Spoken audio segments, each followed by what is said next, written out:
who is the professor at Stirling University. And she's gonna, well, she's very well known in my community for the work she does in exactly this area. So I'm really looking forward to seeing this presentation. Thank you, Michael, for the invitation. So I was telling you at lunchtime that it is a break for not marking today, having a research day, so it's good. Okay, so my expertise is in evolutionary computation. I have been working in this area for a long time. And recently, like most people, are kind of interested in neural networks. And neuroevolution is a topic that has been there for many years, since the 90s, really, with the idea of using evolutionary algorithms, genetic algorithms, to evolve neural networks. So the point of view that I'm going to be presenting is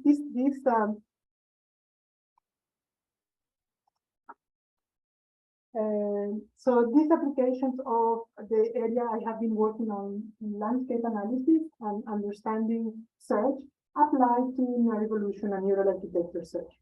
So the general motivation is to have visualization and analysis tools to help us understand why some problems are harder to solve than others, and also why some algorithms are preferable to others. Hopefully, well, another topic which is important nowadays is interpretability, explainability. So in terms of the search process or the optimization problem, try to understand why some are harder to solve than others, as I mentioned, and also eliminate the process of search. So that's the idea. So with this understanding, we can have a more informed algorithm selection and more informed configuration. At least those of you familiar with the evolutionary computation and metaheuristic, there are many algorithms. There has been a critique of, abusing metaphors. So sometimes we have swarm algorithms, bee algorithms, genetic algorithms that were inspired in evolution, but there has been a little bit of an abuse of new metaphors. And sometimes it's not easy to identify the same or different search ideas or algorithmic components. And then with these tools, the general goal is to increase our understanding. And so the talk has two parts. So I'd like to give a brief introduction to complex networks. I mean, we all in computing science work with graphs. Graphs really have been there since the 18th century. Network science is a more, kind of recent applied version of graph theory that exploded in the 2000s with several papers in Nature and Science, and it has become a tool to understanding and modeling complexity. So the idea is to have these graph models in order to understand fitness landscapes. So the model that we proposed in 2008 called OPTIMA network. It has been there, we proposed it several years ago, but only recently we have to apply it in order to search or for neuroevolution. And first, trajectory networks is the most recent model. Again, it's a graph model that tries to model the trajectories of algorithms. So in local optimal networks is a model of the fitness landscape. First, trajectory networks is again a graph-based model that tries to model the trajectory of the dynamics of algorithms. So my little introduction to complex network. What is a complex network? Well, as I mentioned, graph theory has been there for a while. So a graph is a mathematical object, and normally people in mathematics study regular graphs, like these examples of graphs, like grids, etc. But also in graph theory, there is a study of random graphs as well. But complex networks are kind of data-driven instantiation of a graph model. In this case, it's an example that I took from that site, which is a visualization of a protein interaction network. So there are many over 30,000 proteins and 1.2 million connections. So it's a data-driven. So, and what is interesting is that in the visualization, you can see the structure of the network. So the typical hubs in the network, parts which are more densely connected than others, it's kind of clusters, etc. So a complex network models what is going on in a complex system, and the idea is to concentrate in the patterns of connectivity, the interactions between components in the system. So yes, it has become like a tool, a general tool that can be applied to several networks. So you probably have heard, of course, of social networks, but in biology, you will have protein interaction networks like this one. You will have food webs, which are networks, and you will have technological networks, of course, the internet, etc. So it's a modeling tool that can be used to explain and understand complex systems in different domains. So in particular, I like the area of network visualization. So once you have modeled a system as a network, you can visualize it. So network visualization is the art of choosing an appropriate representation that is both aesthetically pleasing but also reveals some important properties of the network. You can, of course, use colors for characterize the nodes and the edges. You can use size, you can use shapes. And an important aspect is the positioning of the nodes in the plane or in the 2D space. This is what is called the network layout. So the network layout is basically how you position the nodes, the coordinates of the nodes, basically. So you can see here there are three examples. It's the same network, it's the same graph object, but it's visualized differently. So there is not a unique representation.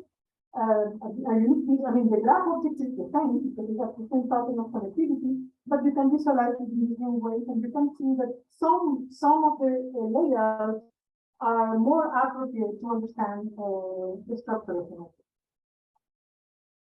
Okay, so in order to visualize complex networks, the most common used layout algorithms are for force-directed layout algorithms.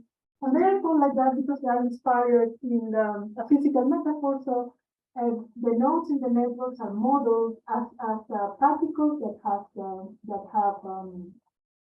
charge, and they're supposed to be also these spring between nodes that have an edge. So in fact, kind of repulsion and attraction forces.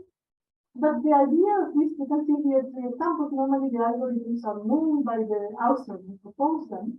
And even inside them, sometimes you have an optimization algorithm just to visualize the network because you need to find a setting which is minimizing this energy.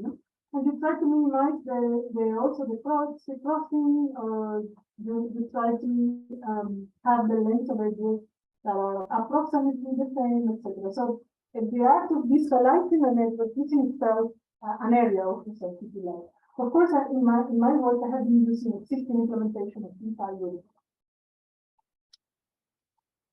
And this is a nice visualization that I like, which is showing again the same graph, but with different layouts. So you have some kind of lattice regular layout. If you look at the top, this is the name of the algorithm. Circle layout, star layout, and some of the force-directed algorithms. So I just wanted to show that really it's kind of an art to choose a good layout to represent the network.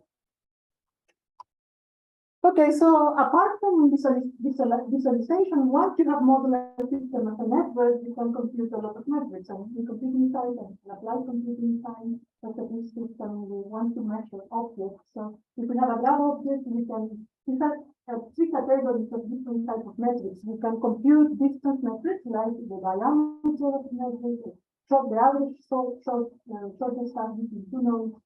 The topology is related to the connectivity pattern, so you can have examples of star-like graphs or something more like a grid. So even though they have the same number of nodes, they can have a completely different pattern of connectivity.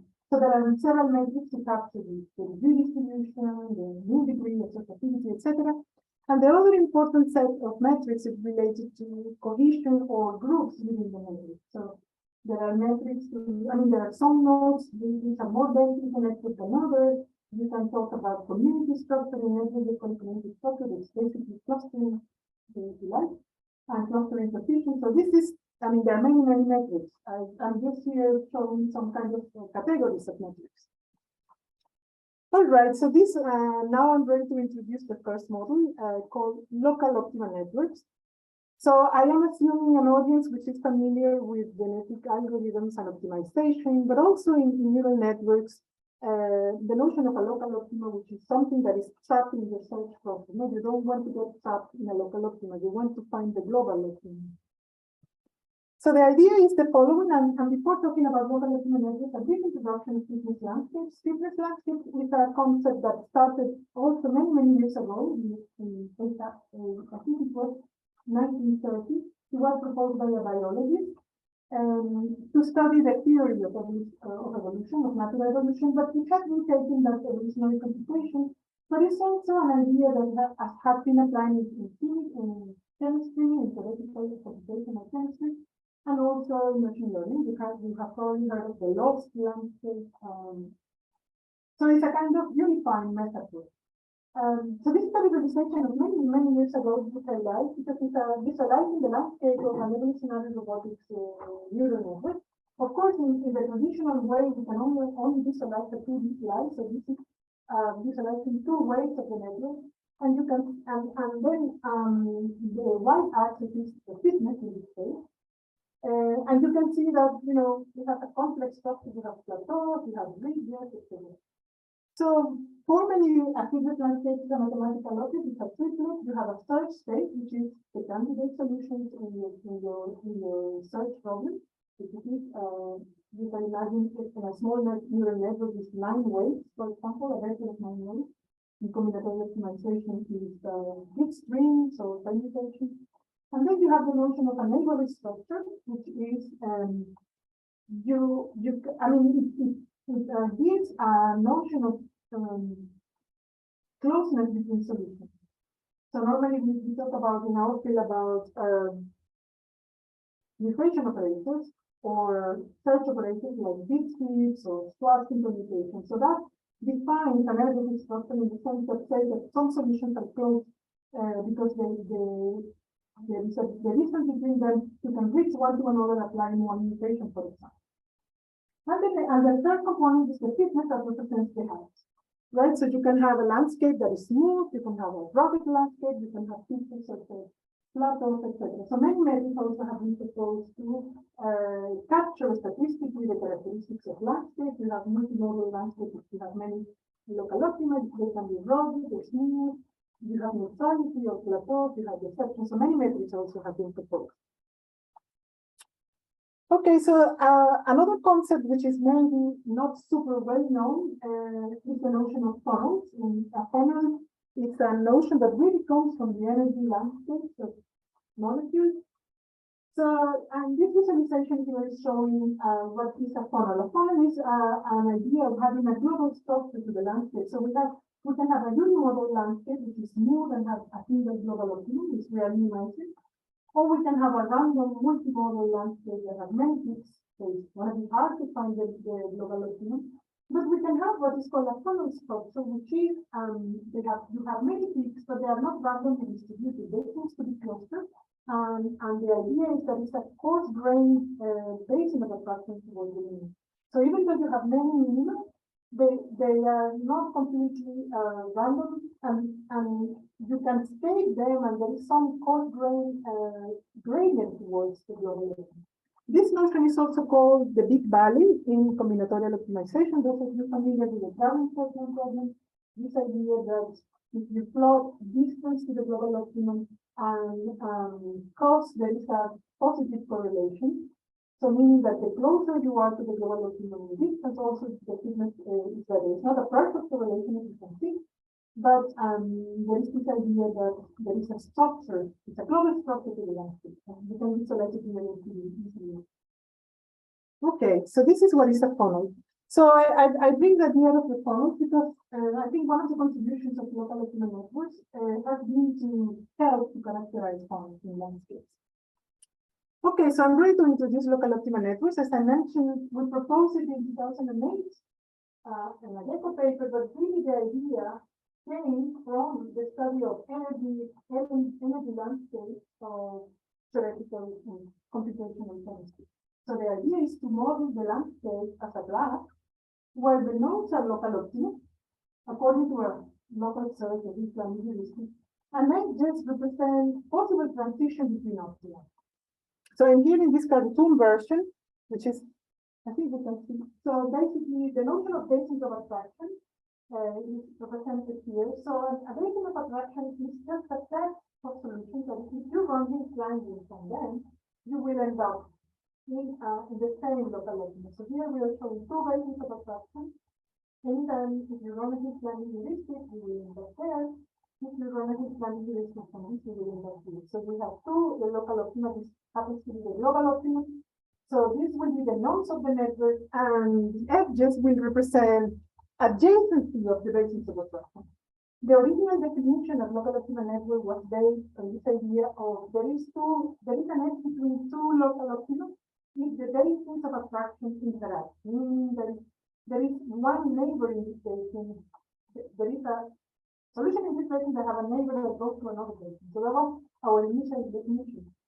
But it was a bit difficult to compute. So now we define escape edges, and escape edge is that there is an edge between two local optima, kind of like a perturbation to this solution.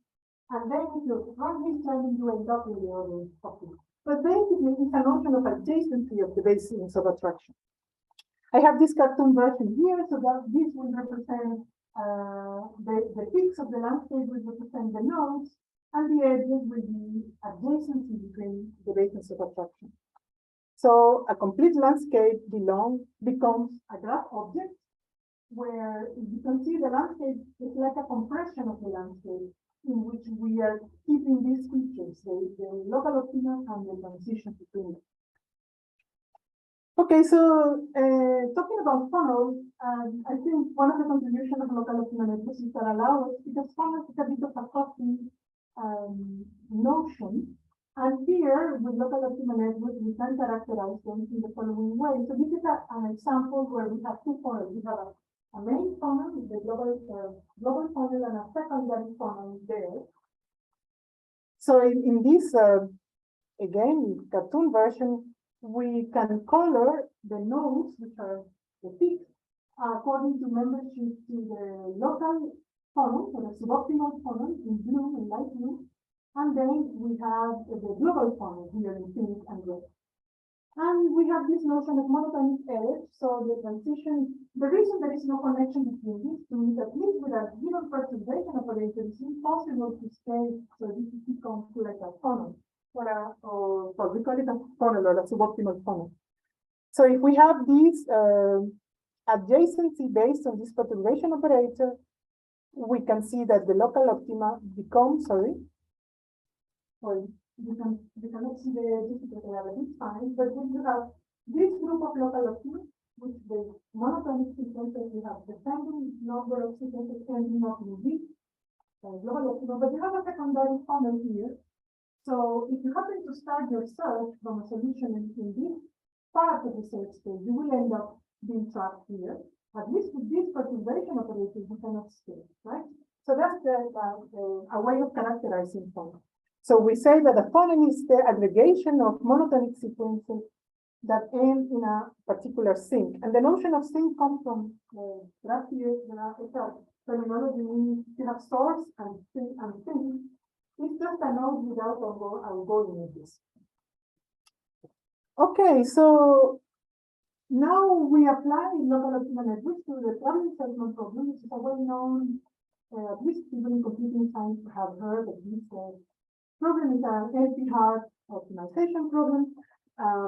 You have a permutation of cities, and the objective is to find the shortest path that comes to the initial city. So we took, in order to sample, our first works on local optima networks were doing a full enumeration of the search space. But today, we decided to scale up and use sampling. So this is, if some of you have heard of iterated local search. Iterated local search is an algorithm, it's a mechanism that you start with a random solution, and then you apply local search, and then you apply a perturbation. The idea of the perturbation is to escape from the basin of attraction. If the perturbation is too small, you will end up here. But if the perturbation is strong enough, you can escape the basin of attraction and you run this planning again. You end up in another local optima, and you continue, right? So this process of sampling, well, you can call it sampling, which is really running iterated local search, is generating a local optima network, because you are extracting the nodes, right, while you do the local search. And the edges are given by this perturbation followed by local search. So what we did is run this iterated local search algorithm. In this case, it's a well-known algorithm called chain Lin-Kernighan, which is an existing, not very recent, but existing heuristic for the problem statement problem. So basically, this is the algorithm.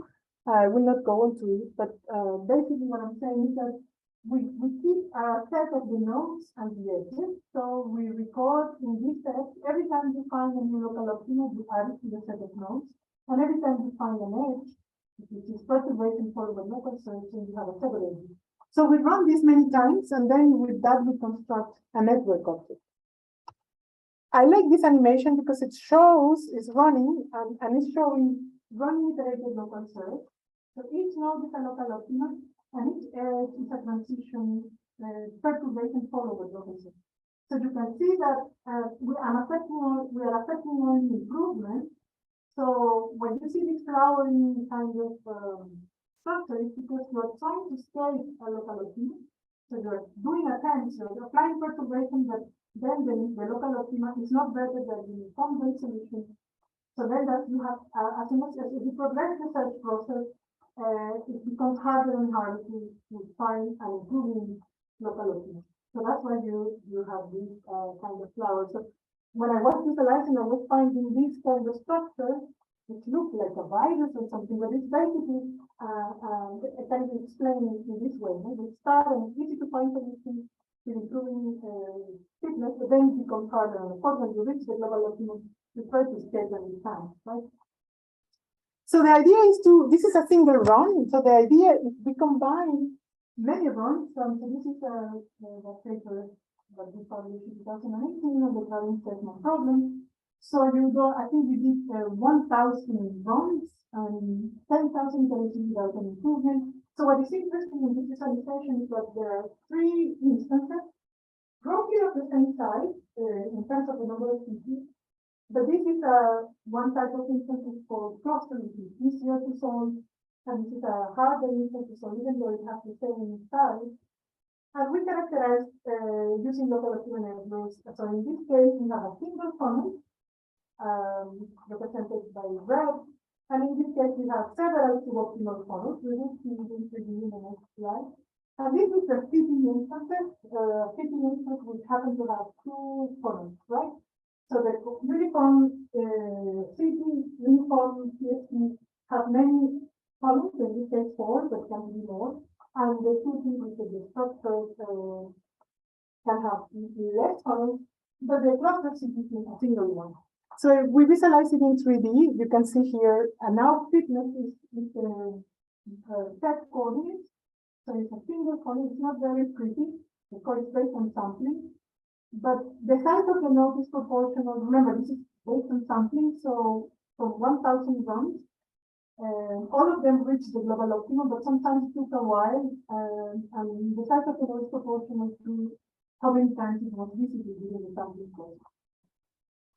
So the 3 version of this one, you can see the global funnel here, but many of the runs got trapped, and when they reach the funnel, it really depends on the starting condition. So we have 100 initial solutions to start the process. So depending on where you start the search process, you can get trapped in a funnel, and at least with this perturbation operator, you cannot scale. So that explains why sometimes in evolutionary algorithms and heuristics, we cannot do a single run. Normally we have to do several runs, and some runs are more successful than others. Yes? So why are those bigger than one? Okay, the size the success rate was only 13%, meaning that most of the runs end up here. The majority of the runs, so that's why it's bigger. Okay, so the more runs, bigger. Exactly, yes. So this is a kind of a stronger attractor of the search process, if you like.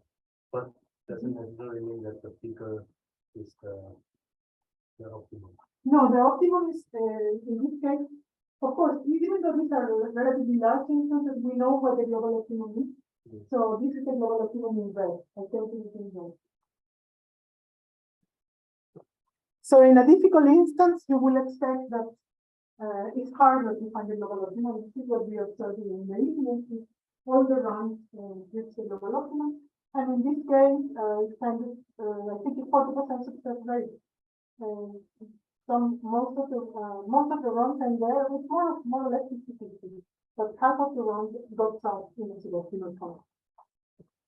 Okay, but I need to go into a neural architecture search. So the idea is that to apply these to neural architecture search. So a very brief introduction to I'm not an expert in neural networks. This is a slide that I found in this slide. So there is so many neural network architectures, and they keep growing. So these are a few examples and in this website you will find these visualizations. So normally for the ones that are most commonly used for image processing is deep convolutional neural networks. And there's another way of visualizing these networks. And in the previous slide, each node is a neuron, but now they also visualize it in this way, so they put the layers. So in this case, we have convolution and max pooling layers and fully connected layers. So this is a fixed architecture that apparently was the winner of this competition, the VGG 16. And we have 16 layers over 130 millions of weights. And we have these 5 laws of convolution pooling that is hardened. So as I said, I'm not an expert in neural architecture, but this seems to be a combinatorial problem, trying to design a network combining these type of layers. So neural architecture search is the idea of trying to automate the process of designing neural networks using search, using evolutionary algorithms or using heuristic search. So we have a search space that we want to that is the space of possible architectures that we can design, and we have a search strategy that can be a genetic algorithm, can be Bayesian optimization, or local search. And then you have to estimate the performance, which normally is running the architecture, training the network, and finding that produces an optimum accuracy. So from the point of view of evolutionary computation, and in my field, it's a combinatorial problem, as a maximization problem in this case. And there have been success on using search to design neural architecture. Of course, it's very costly. So what we did, well, just to indicate, there are many ways of encoding the architecture of a deep neural network. The most easy one is simply a chain structure. So you have several layers. Here the colors are the layers. So you are avoiding the frequency of the layers and maybe the length of how many layers you have. The other search spaces that are multi-branch, meaning that you can have, instead of using just a single frame sequence, you can have skip connections, and you can also have like the input of one layer can come from 2 different layers, previous layers. There are some search spaces like that. And there are more recent search spaces that are based on motifs. They call it motifs. So some using knowledge from hand-designed neural networks, apparently sometimes there are certain patterns of connections in the layers that group these. So some neural architecture search algorithms, and instead of avoiding the whole architecture, they try to concentrate on one cell. Because then stacking these cells or combining them can produce a good architecture. So what I did with a colleague, well, before going there, this is just an example of how you can apply evolution to evolve the architecture of a neural network. This is taken from this paper, which is using an evolutionary algorithm. So you can, and this is the tip, those of you working in evolutionary computation, this is the typical convergence flow. You have time in the horizontal axis, you have thickness, in this case it's accuracy. And you can see each dot represents a neural architecture, and you can see the progression starting random and improving, right? So you can see these are some examples of neural architectures that work with you. It's getting more complicated, and this is one of the best performing in this case. So you can see here, this is kind of a more, the search space is more like frequent, but we also have some, I think it has speed connections as well. But anyway, just as an example. So what we decided to do, I found out that I did it during my sabbatical last year, but with a former collaborator, and he was a research fellow in Madrid, now in France. nada de that. So I decided, well, there is some benchmark which have been there because people are interested in searching strategies for architecture search. So in that paper there, it's a tabular benchmark. So they pre-computed several architectures and it's a cell-based search space. So the macro skeleton is fixed. So the only thing that is evolved by the characteristics is the composition of these cells. And the rest is fixed, right? So you are reducing the size of the search space enormously. So it's a combinatorial problem that is not too large. In particular, these cells that they are evolving can be encoded simply as a 6-letter, I think it is, genotype, right? And these represent these operators here: settle, disconnect, convolution, etc. So designing a whole neural network in this particular benchmark comes in finding this genotype, which is based, which each of these components can be one of these. So it's really a vector of integer numbers that we have to evolve. Of course, it's an example. It's not too large. So each edge can contain, I cannot see very well, but yeah, the size of the surface is 5 to the 6. Right, so you have 5 operators which are represented by these edges here, and each of them can be one of these. So it's a relatively small search space, but they publish there as a benchmark for people to explore search algorithms. So with this, and it's based, this benchmark is computed for image classification, the classical CIFAR 10, CIFAR 100, and image 1. So they provide with in an API that you can read. You can take the accuracy of test, validation, etc. So we decided to do a landscape analysis. This is, I mean, it's kind of a very long-hanging fruit, if you like, for landscape analysis, no? Because we have the genotype and the fitness. So we conducted the typical fitness distance correlation plot to see if there is a common or a global structure. In this case, it's an optimization problem. So this is having distance and fitness, so meaning that the farther away you are from the global optimum, the worse is the fitness. So there is a small correlation. It's not long, but there is kind of some big value structure here. But we also find that some architectures that, even though they are not too far in having distance to the resolution, they have very, very low accuracy. So remember, in this landscape, it's fully enumerated, so you have access to the whole landscape. We also visualize the best architectures and the worst architectures in this state. So for the 3 benchmarks, you have there, by the architectures, I mean, remember, it's only a cell we are evolving.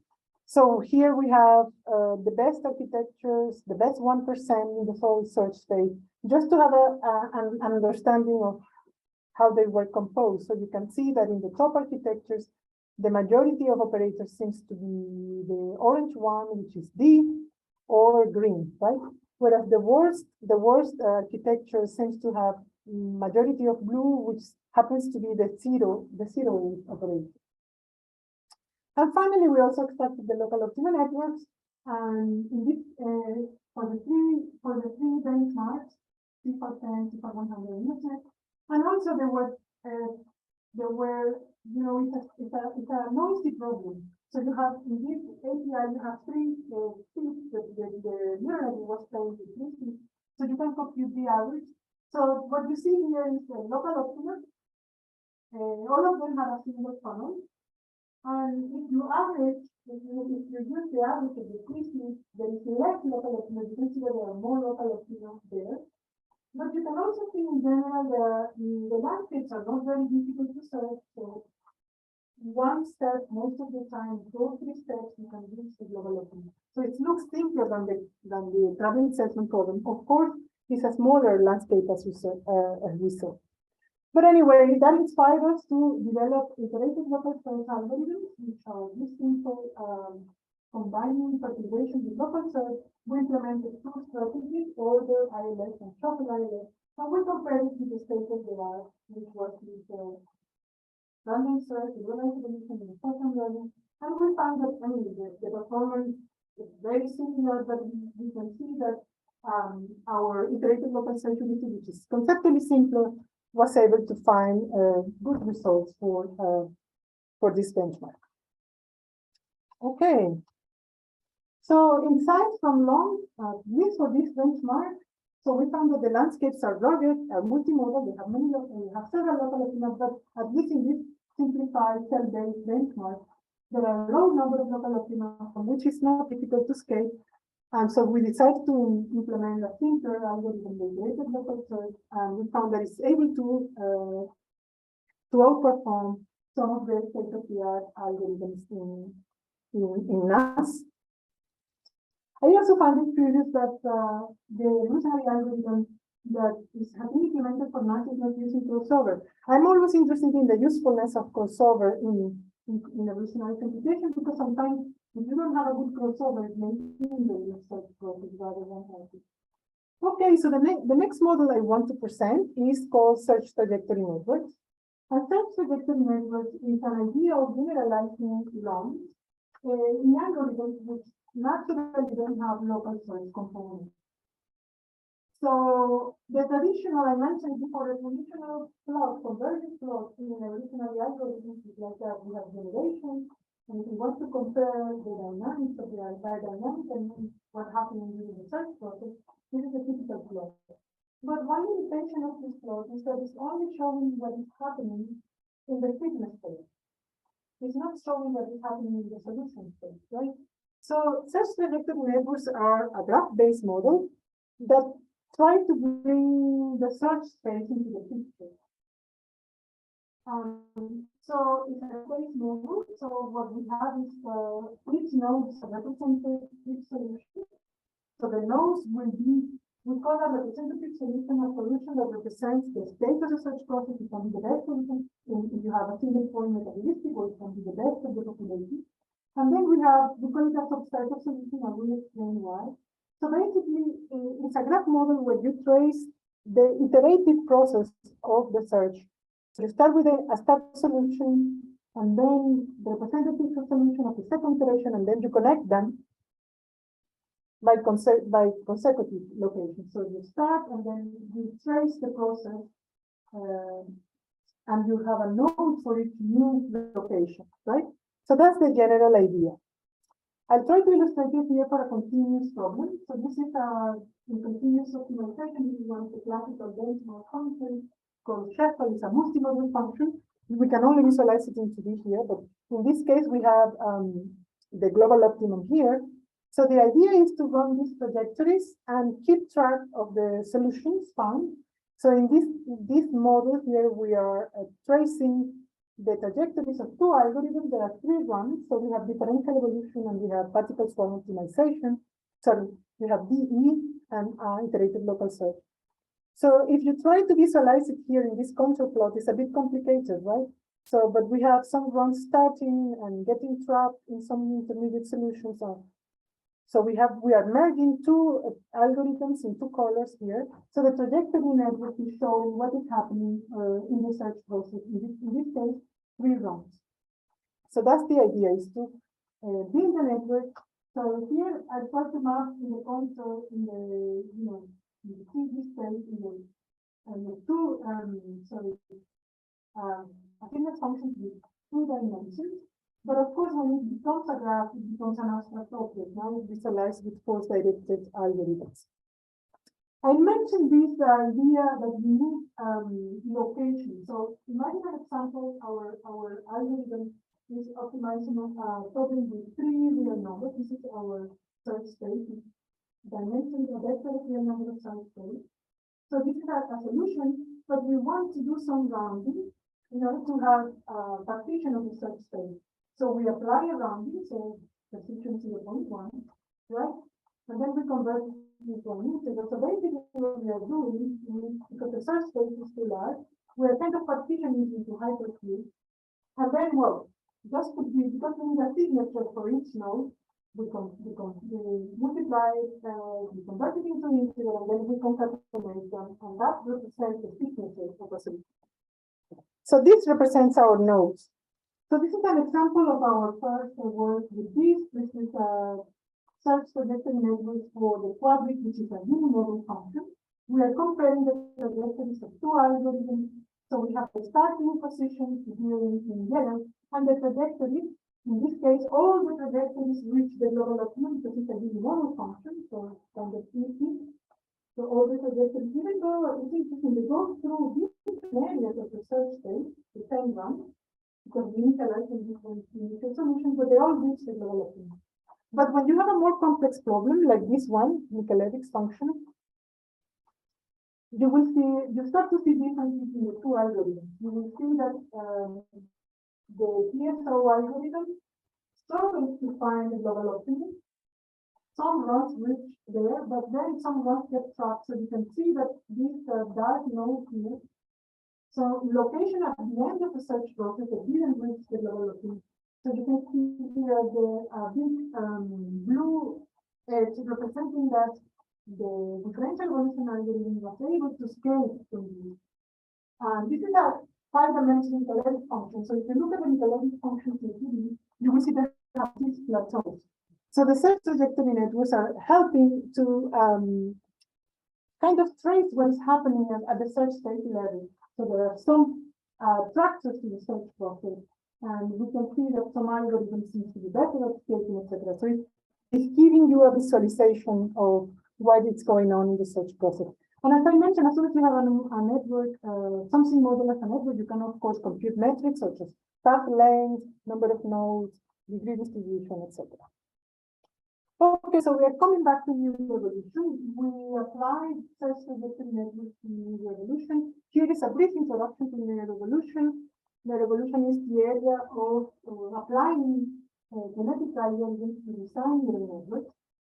Traditionally, or the very early approaches to evolve only the weight, so it's a continuous optimization problem with a fixed topology. But more recently, the neuroarchitecture search in particular, this idea of evolving the topology and then training the weights with a gradient-based back propagation. So it seems to make sense. At least I like it because it really reduces the test data. If you try to evolve the weights, we're talking about millions of weights.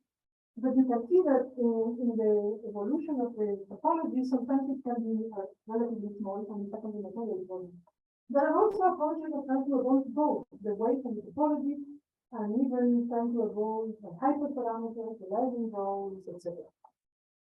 So we applied search trajectory networks to a very traditional, well-known method in evolutionary computing. It's not very new. It was proposed in the 2000s. It's called mixed evolution of augmented topology.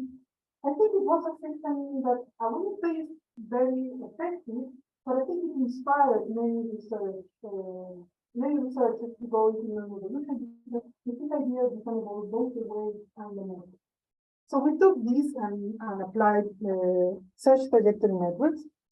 Our initial application was simple problems, maze navigation, and deceptive problems.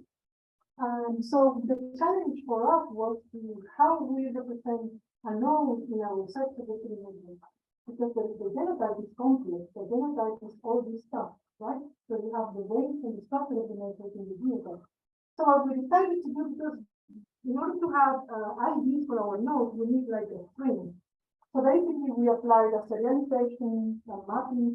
Using object serialization, we map this data structure into a string, and that becomes the signature of our node. So we did apply search trajectory networks, and I was interested in novelty. This is a work with students. So novelty search is this idea. I think it's a big name for a simple idea applied in evolutionary robotics. But what happens, you will see that many different genomes can produce the same behavior. So you need some diversity. And genetic diversity, well, in evolutionary computation, there are many mechanisms to increase the diversity of the population, but genotype diversity is not enough in neural networks because you can have neural networks which are encoded in a similar way, but they in a different way, but they have the same behavior. There is a lot of redundancy in the genotype. So novelty search is an idea of trying to directly reward diversity at the level of behavior, right?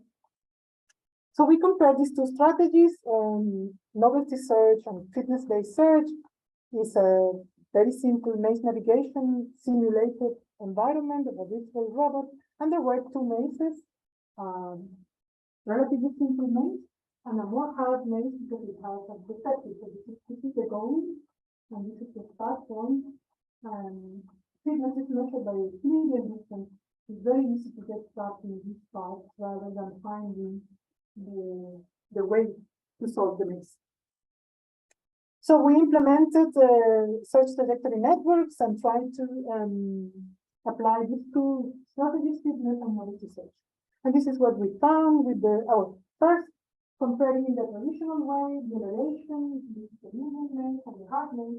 So we have novelty search in red and fitness search in blue.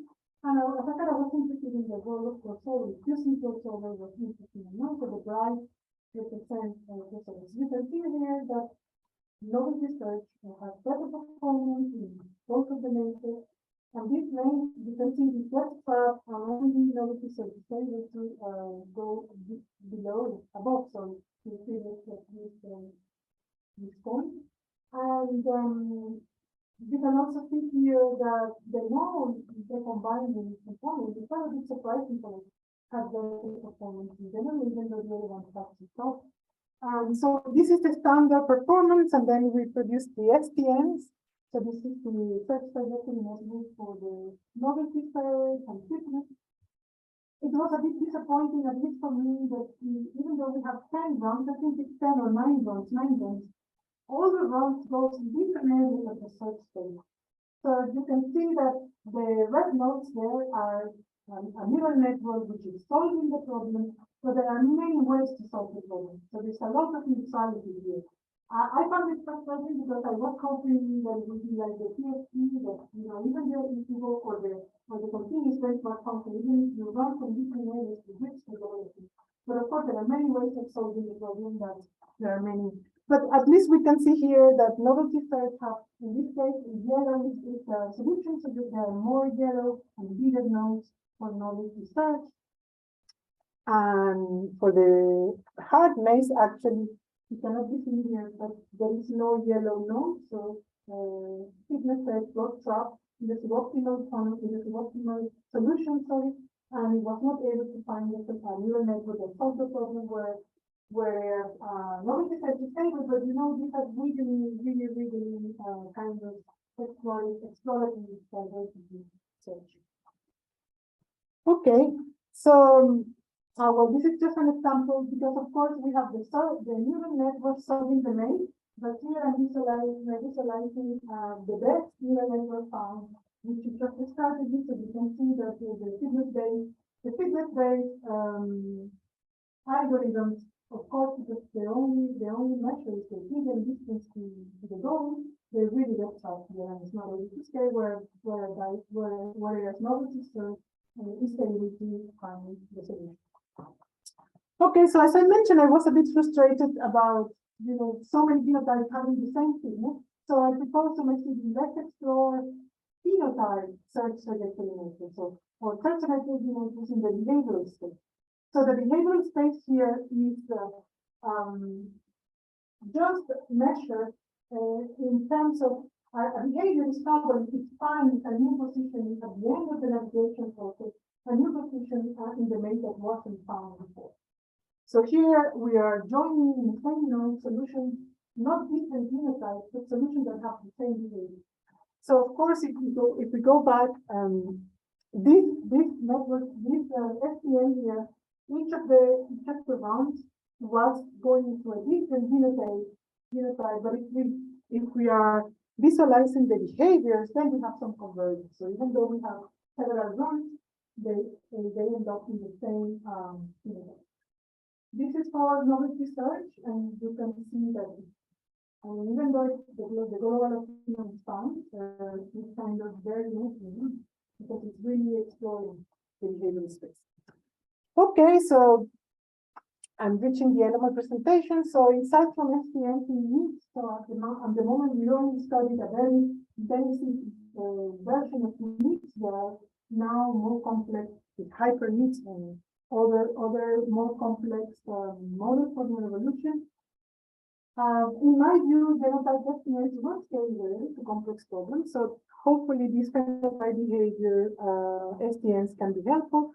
And some of you are working in genetic programming. There was a paper last year I published together with Wolfgang Danstadt on using phenotype with a search selective network called GP. It's a very simple linear GP, but we managed to select search process with these phenotype trajectory networks. Okay, so to conclude, hopefully local optimal networks and search trajectory networks bring an accessible visual tool to understand both the landscape structure and the dynamics of algorithms. And ideally, we should be able to, with this knowledge, improve the search process. And the future work, yes, I mean, this work is mainly descriptive. The idea will be to use it to design better algorithms.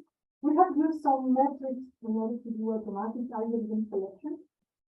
And yes, I think it's also important to build more software tools. I have a couple, I have some repositories, and then there's some scripts that can be used for visualization and for constructing the networks, but it's not like a proper package. No? So ideally, we should, in the future, I would like to have some software tools that will be easier for researchers to use. And that's it for me. Thank you.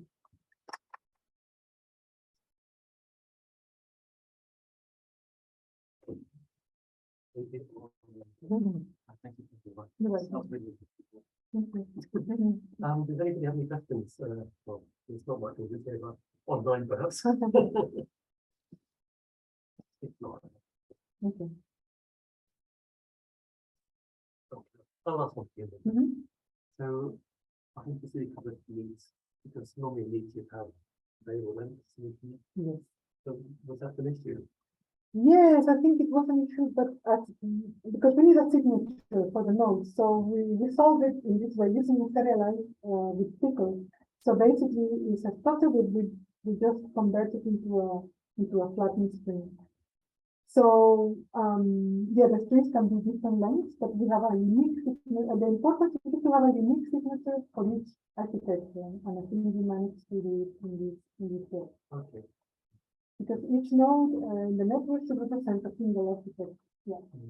We have to run, we rounded because there are some numerical values within you have the numerical values away. So we round everything. So the idea is that the node represents maybe a small subset of similar architecture. How can extend it more unrestricted search spaces? Yeah, I mean, it's difficult. What I like about the NAS, cell-based NAS, is a vector of 5 numbers, no? And then that it becomes feasible again. In terms of the standard combinatorial optimization problem, we were studying problem segment problem even with 1,000 cities, and it was possible, But of course, what is challenging in more real-world problems is the neutrality. It's nice to see the algorithm converging to the same local global optimum in combinatorial spaces, but as soon as you have a neural network, there can be many different configurations that the can be solved. So yeah, we are thinking these limitations of the field, but what I like about NAS and about this phenotype versions is that again you can compress. It's like a more coarse model, but hopefully we can see it within the field. Anybody else have a question?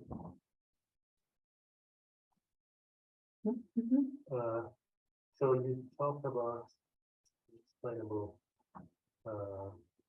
explainability. Do you think this has some application? Yeah, I mean, I'm using the term because I have to confess it's a bit, hot, important topic, but I guess it illuminates the search process. No, I mean, sometimes you run a heuristic and you don't know finding the solution, but you don't know why or how, or some runs are successful and some runs are not. So at least it's giving you a visual picture of what's going on during the search process, and you can say, well, this problem is harder to solve than this one. If you look at the visualization, you will see that there are these funnels. So at least it's helping in that respect. No? And in terms of explaining the trajectories of algorithms, I think at least it's pointing towards this direction. I think there might be some interesting application on explaining maybe the architecture of our networks, why this kind of I think that goes better than maybe. Maybe. In this case, it's explaining more the process of finding a good architecture rather than explaining I see. what a particular architecture is better than the others. No? But hopefully, normally, what is interesting in general in evolutionary computation is that sometimes you have surprises. No? Sometimes everybody's designing the neural networks in the same way. There is a nice example in our field about designing an antenna for satellites. All the engineers were always designing the antennas in the same way. So if you use an evolutionary algorithm, you can have surprises, and there were these antennas that look like antlers or something, but they were better in minimizing objectives, etc. So hopefully, evolutionary algorithms can help in that sense. And this work at least can indicate what is going on in the search process, if you need crossover or not, if you can use a simple strategy, because sometimes the population-based algorithms are very costly because you have a population. So I've been finding that, at least in this example, running a simple iterative local search can do the job, or maybe a smaller population will be enough. So that's hopefully how can we contribute. Yeah. So most of these, I think, are for continuous problems. So what problems that are not necessarily continuous?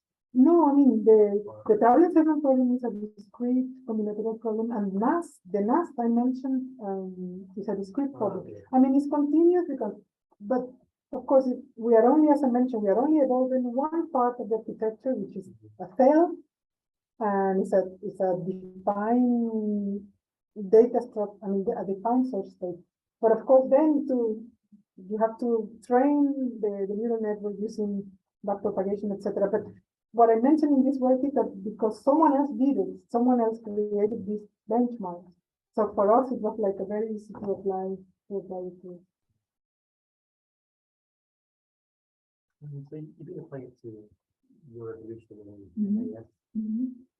Have people that apply it to normal neural network training, so study things like atoms, how they small. Yeah.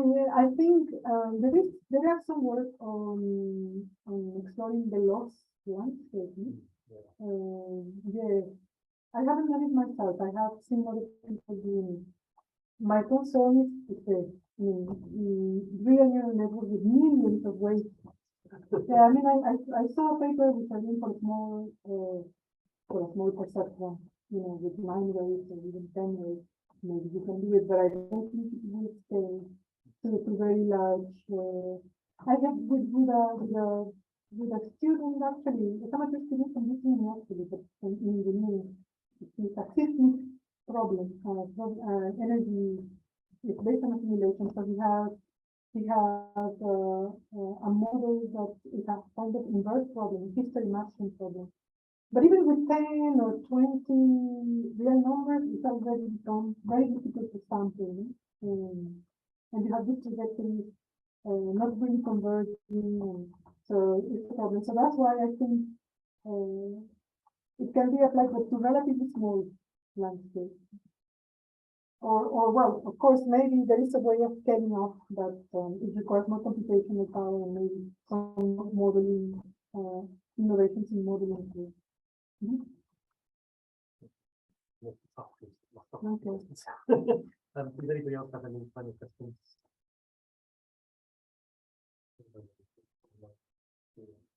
Thank you for coming.